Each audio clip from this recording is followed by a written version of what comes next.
Une seule chose, le crime, c'est de ne pas répondre au président Poutine. Ça, c'est le crime contre l'esprit. C'est un crime.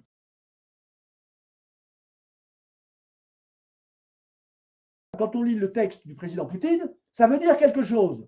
Mais quand on lit ce que dit Macron, nous allons en parler, c'est de la magie noire, c'est-à-dire c'est la manière de ne pas répondre en faisant croire qu'on a répondu.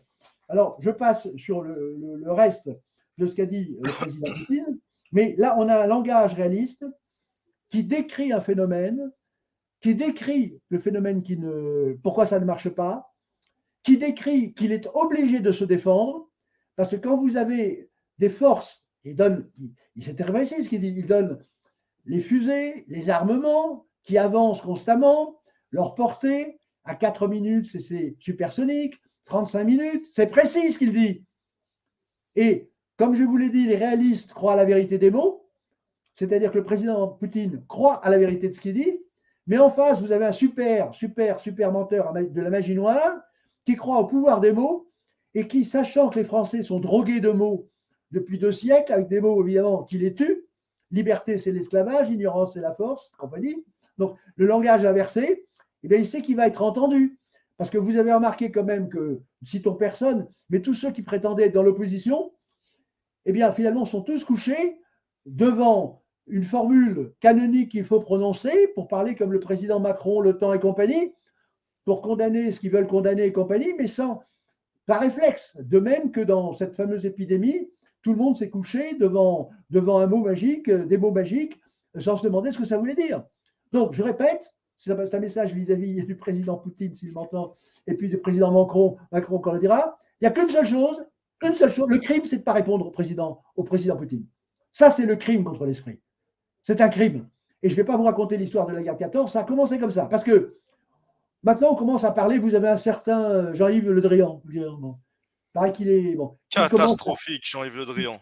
Qui commence à faire le malin, si vous voulez, en disant, mais nous aussi, bon, je ne vais pas vous rappeler ce qui s'est passé après Sarajevo. Alors, on ne sait jamais ce qui peut se passer avec des fous, parce qu'on dit que Poutine est un fou. Mais non, c'est Jean-Yves Le Drian qui peut rentrer dans cette catégorie. Il ne faut pas commencer à agiter la bombe atomique. Surtout que je vous dis, le problème est simple. On a quelqu'un qui a le devoir de protéger son pays.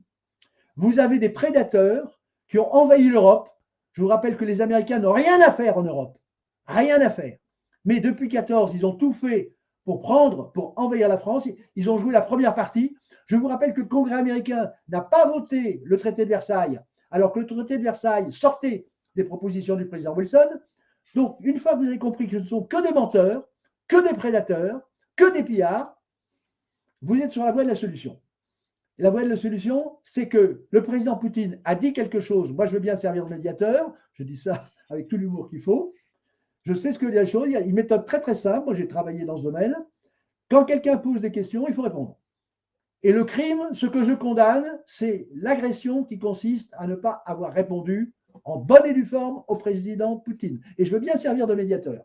C'est ça le crime. Ça serait excellent. Eh bien, écoutez, on peut éventuellement faire cette demande officiellement écrite au nom d'une multitude de citoyens, de citoyens français, à l'adresse du président Votriloque pour qu'il accepte cette médiation entre vous et Poutine. Bon, ça serait merveilleux. Une question. Ça serait merveilleux. Non élargissement de l'OTAN, non avancement des systèmes offensifs et non pas défensifs. Bon, et puis sur la base, bon, et puis troisièmement, revenir à l'accord de 1919. Et puis un traité d'accord en Europe.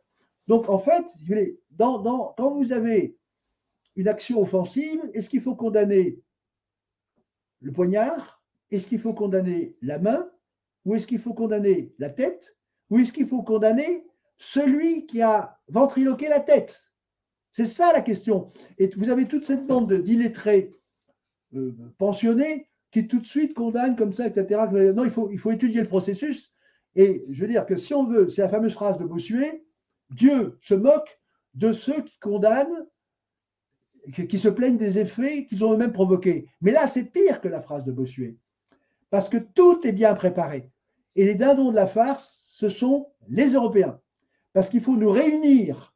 Je prends un exemple très simple. Parce que les intérêts de la France, le président Macron n'en a rien à faire. Vous comprenez ça bien. Quand vous voyez les sanctions de 14 que ça a produit, je prends un exemple, des exportations françaises, on a encore des alimentations, eh bien, si vous voulez, ces sanctions ont permis à la Russie, tant mieux pour elle, de créer une industrie agroalimentaire.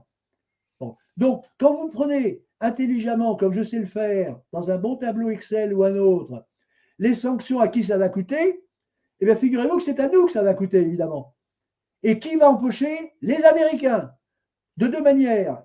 Industriellement, je ne parle pas du gaz, de Nord Stream 2 et compagnie, Oui, la question de mais en Nord Stream plus, 2. en divisant l'Europe. Alors, avec en plus le danger, la Chine qui est derrière, parce que Poutine, effectivement, a été jeté dans les bras de la Chine. Donc, tout ça, il faut une lecture vraiment politique et magique, c'est-à-dire que la magie empêche les peuples de se prendre en charge. Et donc, le crime, c'est de ne pas répondre clairement devant l'opinion. Parce que je vous rappelle que Wilson avait dit qu'il ne fallait pas de diplomatie secrète. C'est ce qu'il a fait. On est dans la diplomatie opaque, secrète et compagnie, comme pour une certaine médecine dans laquelle il y avait un consentement éclairé. Il n'y a absolument pas eu de consentement éclairé. Donc, le peuple est aux abonnés absents, les intérêts de la France aux abonnés absents, et le grand crime de cette magie noire, c'est de nous tuer sans que nous sachions même par qui nous sommes tués.